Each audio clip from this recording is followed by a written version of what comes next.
lack of standards, poor communication, infrastructure, hardware approach and lack of architecture.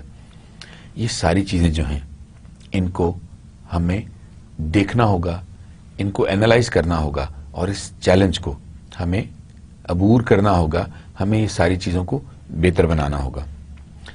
Resources, budget constraints. ہمارے resources ہمیشہ constraint رہیں گے. وجہ اس کی یہ ہے کہ ہمارے اوپر قرضوں کا بہت بوجھ ہے.